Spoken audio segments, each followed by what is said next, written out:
Hello, friends. I'm Ashish Dabari, founder and CEO of Aximize.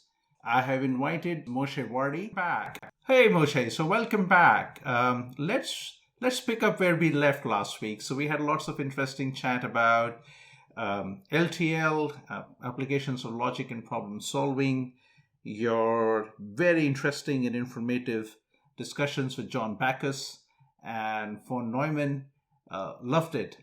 Let me take you a bit into the teaching land because you've been teaching for many years and formal methods has been close to your heart. Tell us, what are the three things that have worked for you and three that didn't when you were teaching the students? You've taught them for so long. Surely you must have students saying, I love formal, and some of them saying, I absolutely hate it. So what I've learned over the years that, and I see it for myself, it's to sit down and listen to a lecture is very hard. Okay, actually it became even more. I discovered it's more acute at these days when I sit at many lectures I attend is by just sitting watching a screen, and I fall asleep much more easily than I fall asleep in a real lecture. In real lectures, I can't say I never fell asleep, but maybe also there is a social factor that you are more embarrassed to fall asleep in public. And when you sit privately at home and you can video off, put just your still picture, it's just less embarrassing to fall asleep. But it's just very hard to sit and concentrate. Think of a typical lecture that is, let's say, 50 minutes. Just to sit physically, passively, and listen is very hard. Okay. Now, so you can always, since many of these, I give lots of lectures, and it is one way, soliloquy, I don't know about it. Mm-hmm. But in class, as much as I can, the technique that I try to use is to have a conversation with students. I've seen once an example when I came to Rice, and I was more in the lecture mode. Somebody told me, go watch this professor, he teaches the Socratic method. And so it was Chemistry 101, and I went to attend his lecture. And I was just blown away because in a full class, the guy did not make one imperative sentence, one sentence. Everything was a question. He would ask a question, he would ask a question, he would ask a question. One after the other. Okay, it was pretty amazing. Okay, so what you can do is just try to use a class as a conversation with students. Make it more interactive. Make it interactive. Now it's a little different because when you talk about when you do chemistry is very factual. This molecule and this molecule and this molecule. When you teach more theoretical stuff, it doesn't reduce to a sequence of facts. You can't quite sequence of facts. So you can't quite proceed in the same way, but still you can. I mean, I start the class and what is logic? Mm-hmm. And students don't have a clear answer. What is logic? Correct. Because everybody thinks they know logic because they think they know logic. And then we said, well, logic is about the truth. What is truth? Ooh, that's a difficult question. What is truth? This goes back to the New Testament. There is a famous scene between Jesus and Pontius Pilate. And Pilate says, what is truth? And this is a very deep philosophical question. What is truth? So we start by talking about that. What is truth? And what's the role of logic when we are searching for the truth? And these are questions that it makes the student think. Yeah. So I would say to me, the key technique in teaching is, as much as possible, make it interactive. You're just standing there and lecturing. It's very hard to get the students engaged. So in your experience, do you find when you are teaching the way you do, students are liking this topic of formal methods, or are they? I mean, how do you find, like, most people latch onto it, they love it, or you have like a halfway house where some people say, yeah, we love it, but I would rather not do anything more with formal? I think that the way I teach is try to combine this idea of a logic as a language that has precise meaning, and it's speaking with precision about the meaning. This is what logic is. Mm-hmm. And I don't really teach us a course on logic. I teach a course on logic in computer science. And we talk about, okay, let's look at where are we using logic. And the two key applications we kind of talk about. One is relational databases, because that has been really a success story of declarative programming. First order logic is not the most user-friendly, but SQL is a formalization of first order logic. And so we talked about this has been a huge success story. Today, relational databases are industry of tens of billions of dollars, and it's based on the idea of declarative programming. Say what and not how. Correct. And this is really, it's kind of the same conversation we had before about how we try to find a high-level way. The more declarative, the better. Yeah. Descriptive, declarative, and leave it to this is von Neumann was wrong. This is at the time, computer time was very, very precious. Correct. They had huge computational problem. You wanted to simulate nuclear bomb. You wanted to compute ballistical missile. This was computation that humans just was way too complicated for humans to do. It didn't scale. We use the word computer, you have to remember, until the mid-40s. A computer is a person who does computing. Okay? The guy who calculated, I forgot his name, was an Indian guy, I forgot his name, that calculated the height of Mount Everest. And the Mount Everest should be named after him because he came up with the numbers based on measurements. He came up with the numbers. But Everest was the British boss, so Everest got his name on the mountain. But he was actually an Indian computer. His title was chief computer. That's what he was. Wow. Okay. He's the one that computed, and based on measurement, he says, "Wow, we have the tallest mountain." I didn't know that story. And I'm unfortunately, it's my own Western bias that I don't remember the particular. I have the name somewhere. the name of chief computer. Wow. Yeah. And so, computer was a person until the mid-40s, but it didn't scale. The tasks were too large for humans to compute. So when von Neumann was doing this, it was just too difficult. So what you're saying is because there are clear applications in software engineering, especially relational databases, these things are associated with things that students can relate to, and therefore the feeling. I think what you're really saying is you're answering the why question. Why do we teach formal? Why should they learn? I think something that I did think was missing in my early days when I was moving into computer science from electrical engineering. I was always asking, why are we studying first order logic? And my professors were saying, well, because it's nice. I was like, what will I do with all this? First order logic, higher order logic, sequent calculus, natural deduction, temporal logic. What do you do with all these things? And he went, what is it you want? We'll be teaching you a degree in masters, you'll get it. I said, yeah, but what job would I get? So you'll become a postdoc. I said, yeah, but what will I do being a postdoc? So I think the motivation of what these things are good for are often not addressed, but that's not in your case. You're saying you found... No. So I would say generally this is true for much, unfortunately, for not just for logic, but even for other part of theory. We teach them theory. And we say, well, you need to understand the theory. Why? Okay. For example, I would have taught a course on automata theory, focusing how we can use automata to reason about systems. For example, the fact is that verification is a property of containment.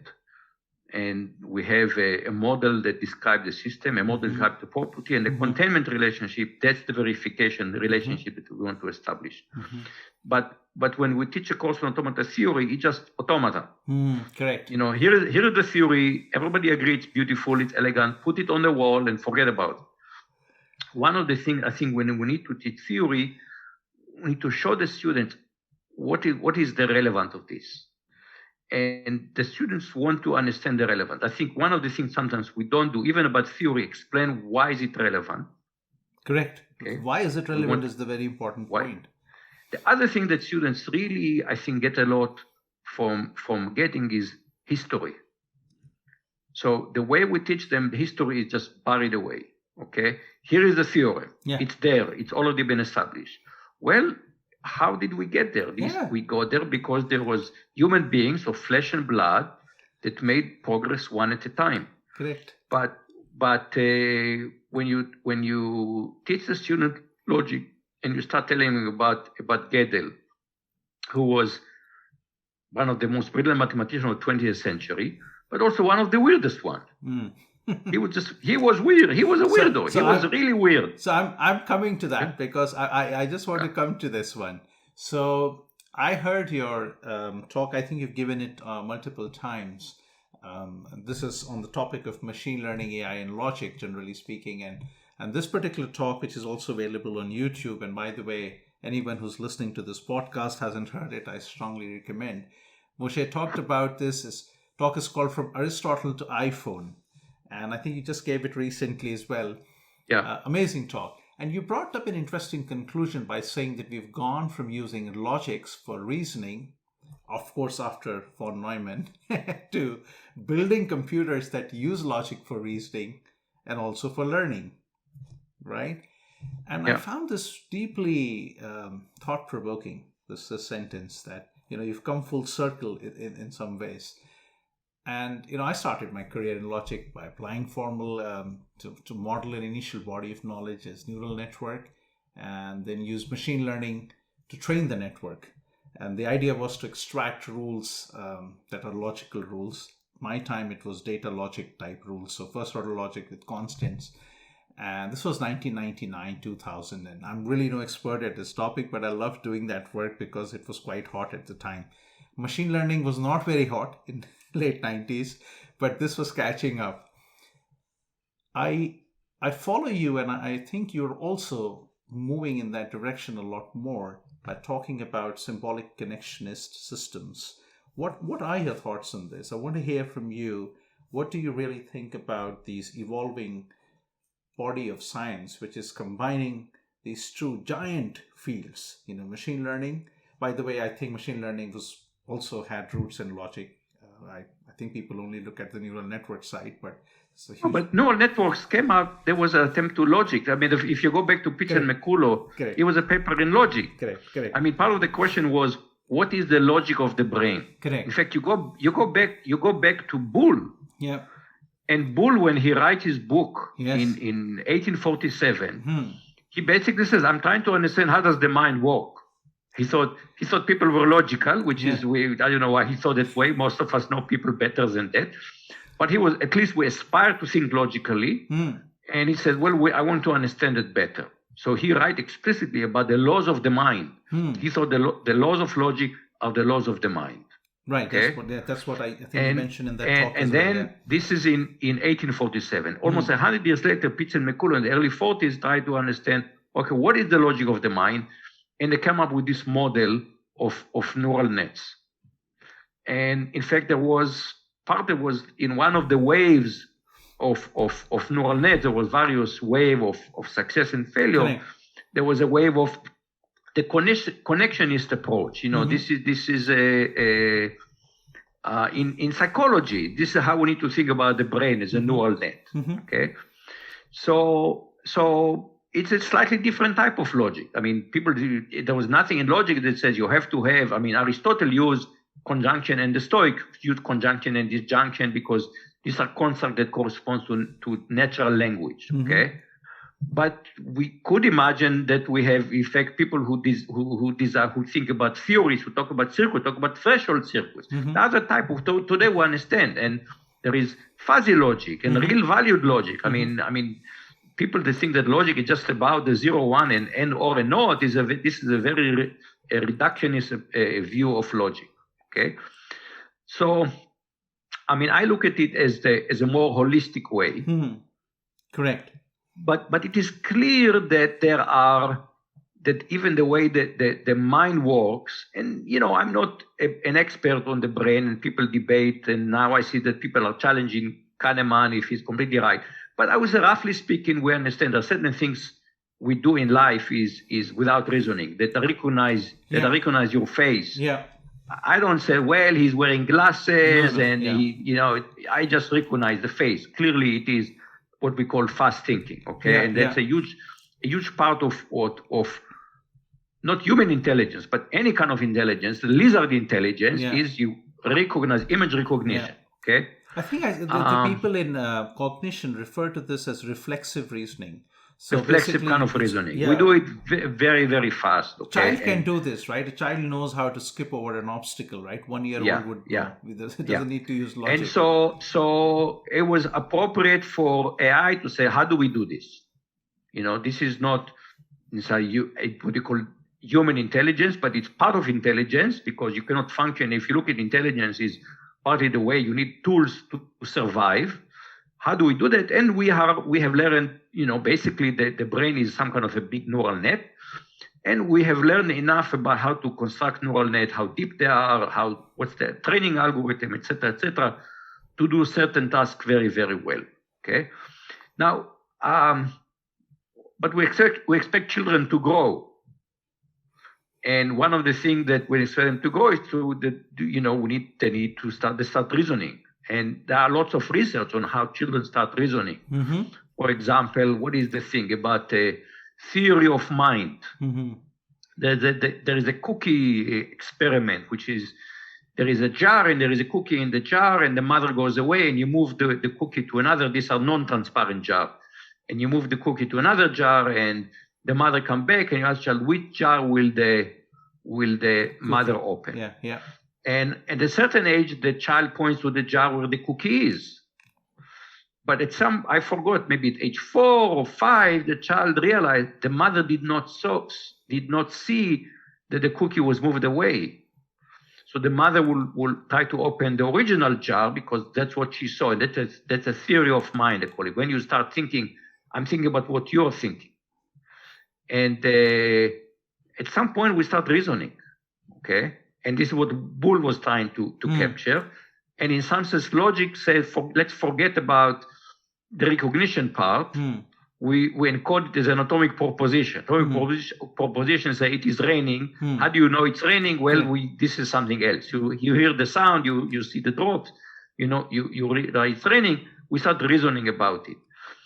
And clearly, if we want to do artificial intelligence, we have to figure out how these two modes of reasoning, how this reflexive reasoning, correct, and some kind, I don't know what to call it, logical, but reasoning, higher level reasoning, how do they live together? So they call this reflective reasoning. So they say when we're playing chess, and you must know this, right? So in 50s, when Stanford guys, Newey and all were building expert systems in MIT, they were putting together frameworks for neural networks. And I remember the name of the author, but this chap at MIT who wrote these papers, Elephants Don't Play Chess. And there was a huge fight between these two top schools in the world about whether logic will win or neural networks will win. I think now both are actually coming together. I mean, the answer is that there are, people like to get into fights, but the answer is that, I look at the waves of AI, and there was a wave of AI of symbolic reasoning, and clearly we look now when Esseni was a bit naive. And then there was another wave of AI, which is about probabilistic reasoning. Correct. Because the one way we reason about the world is by how likely things are. Likelihood, yeah. And that was very important part of the body. And now we have these things about where we just do reflexive reasoning, just a black box training it, and you recognize it, and you can even say how you recognize it. When you say, oh, this is this, how do you know this? I cannot always explain it. And this was already known in AI. Going back to the SIG, there was something called Polanyi's paradox. If I ask you if you know how to ride bicycle, how do you balance yourself on a bike? You cannot explain it. No, you can't. I tried once to teach an adult to ride bicycle. And I realized I just don't have the tools. I didn't have work. What do you say? All I could say is get on it and ride. That's what I do. How do you balance? I couldn't teach, and it turns out it's very, very difficult to teach adult. Children somehow, they're less afraid of falling, and they're willing to experiment. I don't know enough about the biology of why it's so difficult to teach adults to ride a bicycle. But I tried once. It's a long story, and I won't get into it. I tried to teach adults to ride a bicycle. I realized then it's very difficult. And partly, I could not say, here's what you do, other than keep yourself balanced. So Moshe, and this so, is very so interesting. now for me, instead of fighting about the different schools, each school has its strengths and its weaknesses. And the answer is, can we find a coherent way to combine them? How do we combine reflexive reasoning with reflective reasoning, with probabilistic reasoning? How do they all live together?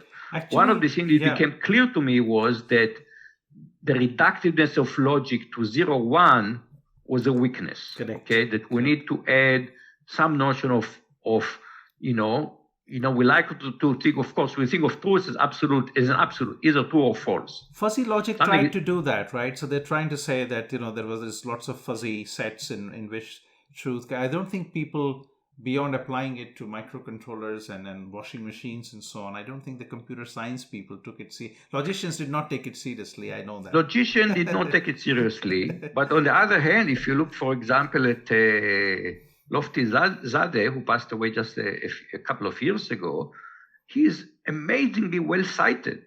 Okay? Find a logician that is as well cited as Lofty Zadeh. So the work did have huge impact. It's a sociological question. Partly is that logicians with a certain level of mathematical precision, especially mathematical logic, it became really part of mathematics, and you have to do mathematics there for this to be accepted. And I guess fuzzy logic didn't fit into that mold. Yeah. But there is a way. Even if you start, for example, with just classical logic, then we understand that the formula is unsatisfiable. It means it has no solutions. And if it is valid, it has only solutions.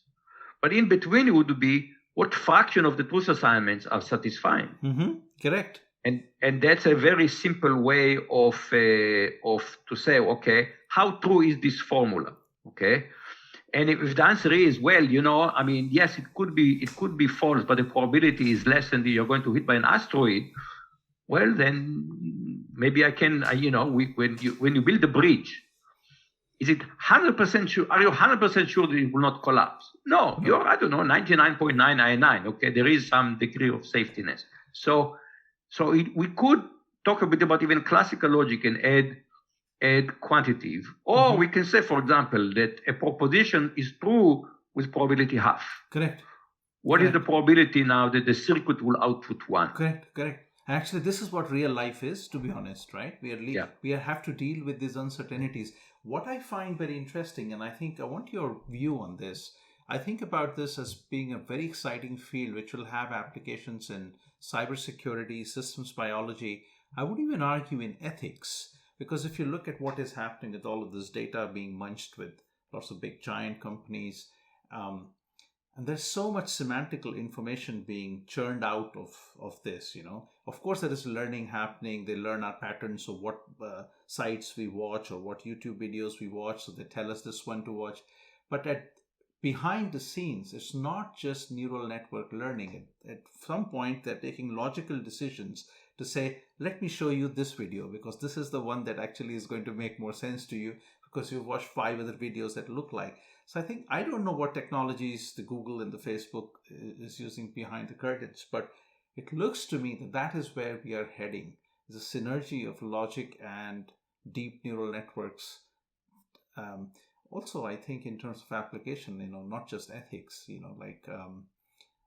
even in law and things like that, wherever there is approximation and noise that you need to overcome. What are your thoughts?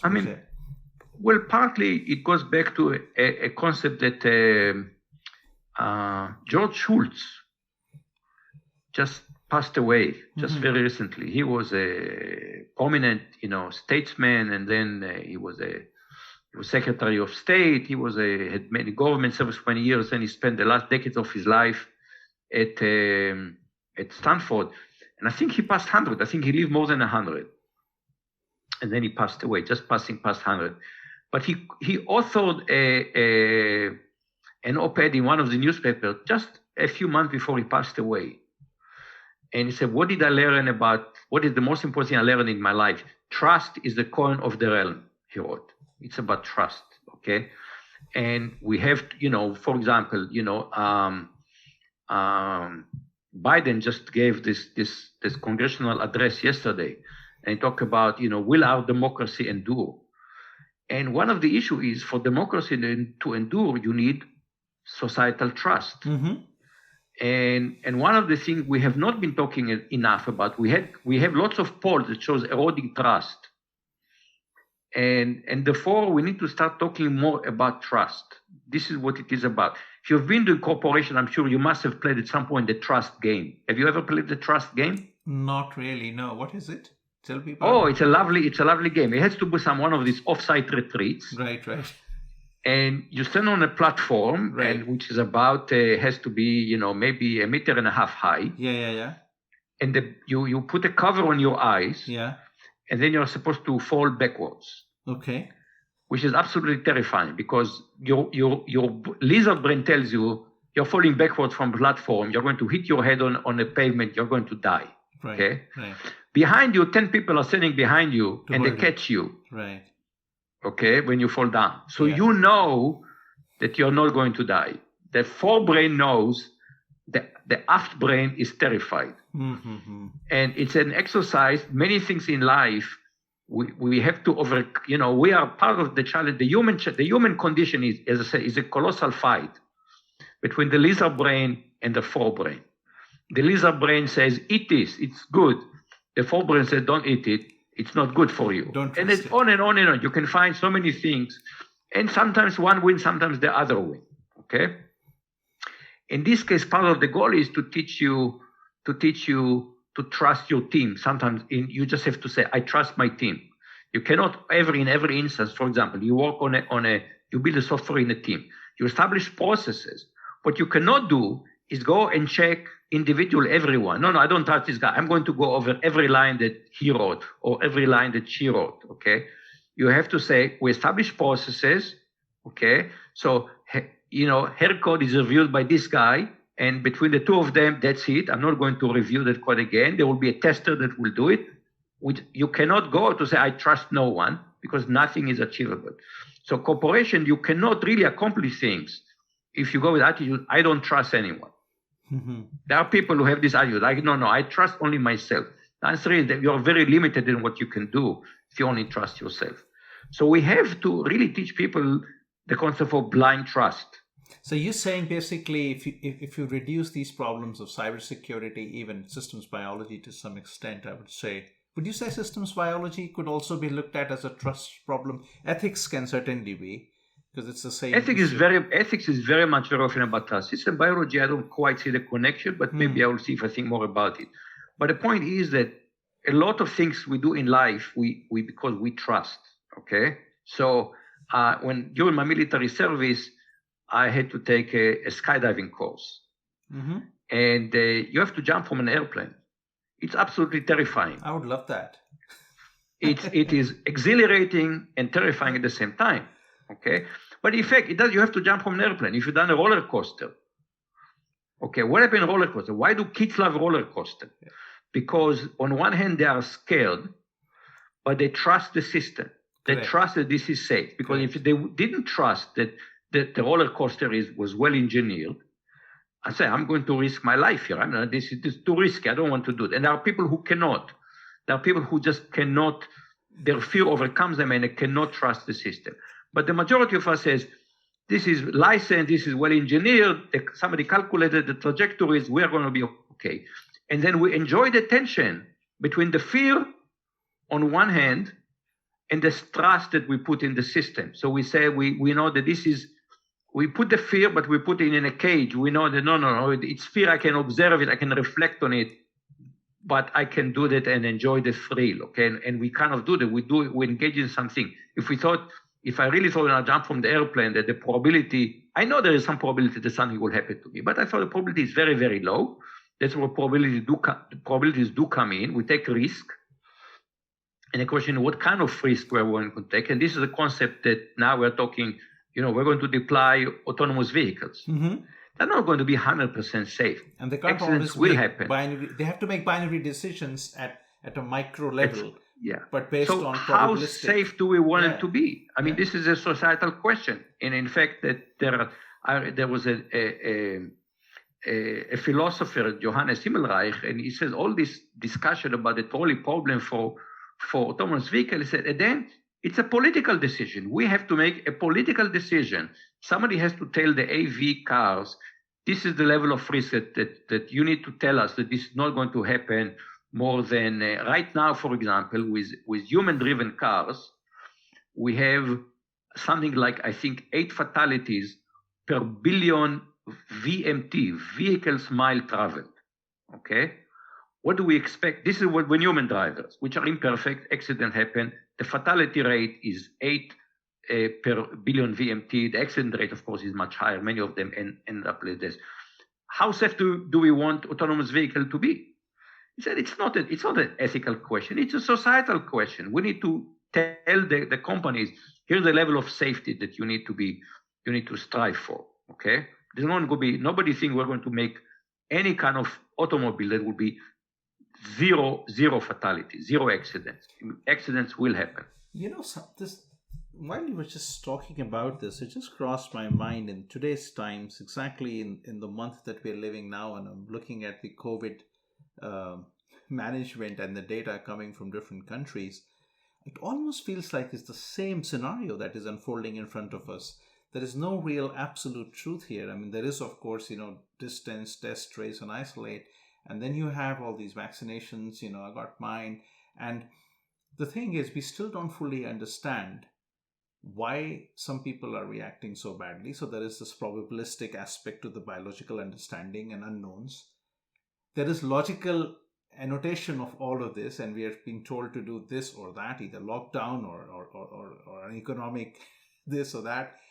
But actually, this is unfolding right in front of us, and actually in no way you could actually solve this problem entirely through logic or entirely through machine learning or testing. You can have an overall view of this. Well, what we're discovering was something that, I've been partly also, one area I've been working in for many years is on temporal synthesis. Mm-hmm.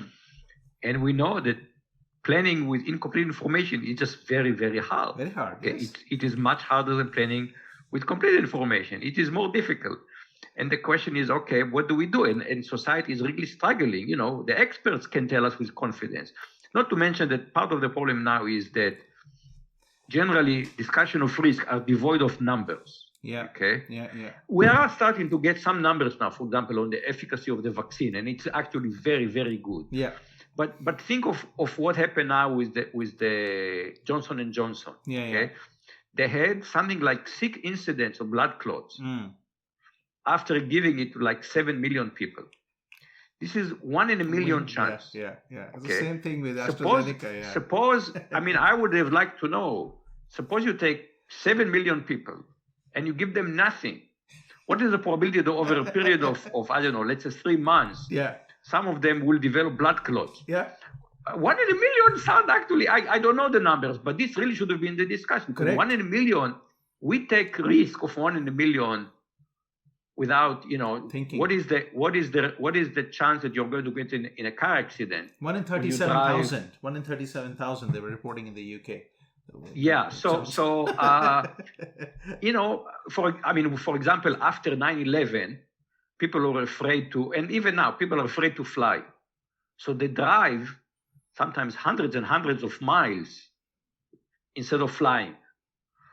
Well, it's most likely, especially after 9/11, where we had no more hijacking, it's actually, people have computed, more people probably died in car crashes because of the extra driving than were killed on 9/11. Correct. Or clots develop deep vein thrombosis because sitting in the car. Sitting in the car. So unfortunately, as a society, we are incapable of talking about risk in a quantitative way. Most people are very bad at this. And I've tried to talk to people who is what they call now vaccine hesitancy is a beautiful euphemism. Vaccine hesitancy is a bit more positive. And what I discovered is that, and I try to tell them, they said there is a risk. I said, it's every time they stick a needle in your arm, there is a risk. I mean, it's an invasive procedure. The needle can break, and I'm sure there is some probability that the needle will break. The nurse could have a seizure while he or she are sticking the needle in my arm. All kind of things happen. What is the risk level? And I asked people, okay, I said, let's play Russian roulette. Will you play Russian roulette for $1 million? People say, no, I'm not crazy. I said, okay, instead of a gun, a revolver with 6 positions in 6 chambers, we'll put 1,000 chambers. Will you do it? People say no. I said, how about 1 million chambers? People say, no, I'm not willing to take any risk. I say, you take risk every time you enter your car. What is the risk that we should be willing to take? And unfortunately, we, as a society, we have not advanced to that level that we talk about risk in a quantifiable way. I think risk modeling is done in finance institutions, obviously, for the reasons in the insurance sector. But I think there should be a high school class on risk modeling, because risk and risk assessment and risk modeling and risk decision making. Because all of us, this one thing we all have to do in life. We have to take certain decisions, involve some risk. But most people do it in a very, and the answer is, for example, I go to Israel and people say, oh, aren't you worried about terrorism? I tell them, not really. I'm very worried. I said, I'm afraid to go to Israel, but not because of terrorism. So what are you afraid of? I said, they drive like maniacs. That's what I'm afraid of. My biggest risk in Israel is not a terrorist attack, but it's a car accident because they drive very aggressively in Israel. I said, this is my risk. But unless you put numbers and you teach people to think in terms of numbers, the discussion about risk is always completely emotional. Now they're saying it could be that in some cases wearing a mask would deprive some people from oxygen and therefore there will be adverse impact. Yeah, but what is the risk? Give me numbers. Without numbers, it's just scaremongering. So what you're really saying is, if you bring together machine learning, classical logical reasoning, add probability theory, and bring some risk assessment either as an input or as an output of this exercise, then we have a high likelihood of being able to build a system that can be closer to how we think and how we operate in the world. And then we can certainly answer questions on cybersecurity better, even biological questions, ethics. And that is an exciting world, right? That's an exciting piece of science. So this is one of the big focus for me of research now is to try to take logic and quantify this. Yeah. Because at the end of the day, I think many decisions are not absolute. They are relative.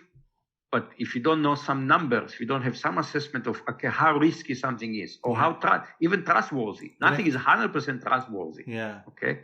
How trustworthy is it? And there was, for example, I read a nice paper, Amnon Shashua, who was the founder of Mobileye, that was ultimately bought by Intel. Yeah. And he said he thinks that because people react emotionally to accidents, he thinks that AVs will have to be 1,000 times more safer than human driving. 1,000 times safer. Not a philosopher would tell you, if it's 10 times safer, go for it. He said, but people will expect it to be 1,000 times safer. Because he said, something like, 35,000 people get killed in the United States every year. He said, imagine that 3,500 will get killed every year by accidents involving AVs. He said, it's just not going to be acceptable. No. If we reduce it to maybe to 35 people, maybe it will be okay. He said, so that means that we have to give assurance. We have to give quantitative assurance.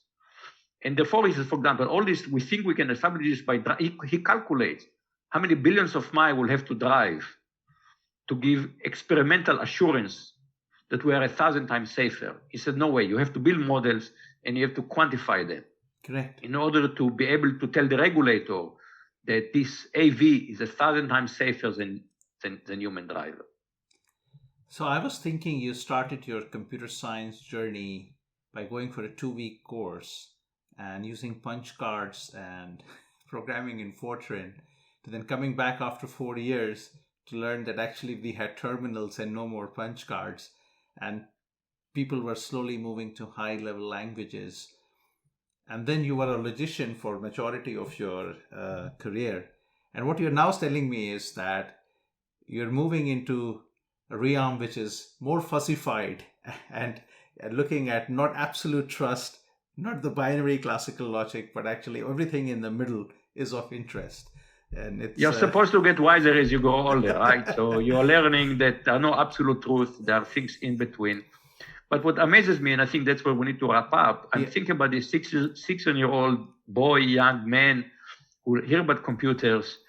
And what is this divine, almost divine inspiration that told me, go for it. This is the area. I remember this is where mainframe, nobody knew about computers. But somehow I was thinking, this is it. This is where I should go. So I have no idea. So Moshe, I have no idea what was. So Moshe, yeah. I want to wrap up, and I want to ask you, if you can, give me 5 tips, and I would like these tips to be for young students, graduate students moving to industry or moving to research. What can they do to have a successful career in computer science, whatever that successful word means, by the way? So I've read a lot of articles you read in business magazine. 7 things that successful people do every morning, to succeed. So I will tell you 7 things that I do every morning. Sure. I put up my pants, I brush my teeth, I shave, I eat breakfast, I have my cup of tea. I can go on like that. Yeah. So I will tell you, I will share with you one. I will just go for one piece of wisdom. Sure. That I think is trivial and profound at the same time. And this is my piece of wisdom I'll share with you, is life is not linear. And what I mean by that is, if you've done a little optimization, if you're trying to optimize a linear function, you go to the extreme. Depending on the slope, you go up, you go down, you go to the extreme. As soon as you're trying to optimize a quadratic system, well, now you have to find where is the optimum. And there is a whole bunch of algorithm and Newton method and derivative. Now it's complicated, finding the optimum. Life is not linear. The answer to almost all questions is not going to be a simple answer. Okay, for example, some exercise is good. Okay. What does that mean? How much should I exercise? Okay. You told me that I should exercise at least 1/2 hour a day. The other guy said, no, I'll exercise an hour a day. The next guy would say, no, I'll exercise 2 hours a day. The other guy says, I'm going to quit my job. I'm just going to exercise all day. Okay, I'm going to cut on my sleep. It's ridiculous. We all understand it intuitively. But in many other cases, we just go to I call it linear fallacy. And you hear it in all kind of discussion. Okay, clearly we have a level of a student at United States that's completely unreasonable. Okay, and it's a whole big issue, what to do about it. People debate, should we forgive the date, not forgive the date? And the reason is because tuition has gone way, way faster than almost anything else. College tuition has gone way faster. And why is that? What do we do about it? So people say, okay, the solution should be free college. Well, no. Maybe not. Let's talk about, the point is, one of the things that we know about free things, people don't value things that are free, okay? I've talked to people in other countries where college is free, and the answer is students take much longer to graduate. Correct. Because it doesn't cost me anything. Germany, of course, the biggest cost, which they don't take into account, is the opportunity cost. Mm-hmm. They're not working for they're not advancing their career because they have not finished college. And so we need to have a nuanced discussion, just like the same way that we said that logic is not about true and false, but the truth is somewhere, sometimes we have to find a fine point where what is reasonable, what level of trust do you want to have? It's not 100%, it's not 0%. Let's talk about what makes sense. This is true for many, many problems as well, okay? Life is not linear. And in Eastern philosophy, it's kind of called the middle, what's called the middle path, okay? Finding the middle path. If it's non-linear, then you need to understand that finding the optimum is difficult. Okay, and it's situation dependent and it's context dependent, but we keep falling again and again. You see people saying, "Oh, this is like, for example, if scientific publications are too expensive, they become inaccessible. So the solution should be they should be completely free, maybe, but let's have a nuanced discussion." And this is true. We keep falling for the linear fallacy. So the same way that I got wiser about logic. Logic was linear, 0. True or false. And I said, well, you have to find sometimes the optimum in between. This is true for many, many things as well. And that is actually a fantastic tip. It's like find this optimal middle ground, something that gives you the ability to think and plan and find your own path. Basically, that's what you're saying, isn't it? And I find find two things really striking in your conversation. Is one, that you had this heart's calling and you pursued your passion, and I think everybody should follow their passion. And another thing that you mentioned about late Edmund Clark is that being who he was and the persona that he had the humility to actually accept to you that actually he had a change of mind about something he believed so passionately. Isn't that great about a man who's already considered as one of the greatest? But thank you very much, Moshe, for your time. Appreciate it a lot. I know you're very busy, but I'm sure our listeners are going to savor this for a long time. So thank you very much, Moshe. My pleasure. Be well. Good luck with Axiomized. Thank you. So I hope, guys, you enjoyed today's chat. Do let us know by emailing us at info@axiomized.com. And don't forget to subscribe to our YouTube channel. And look forward to coming back to you.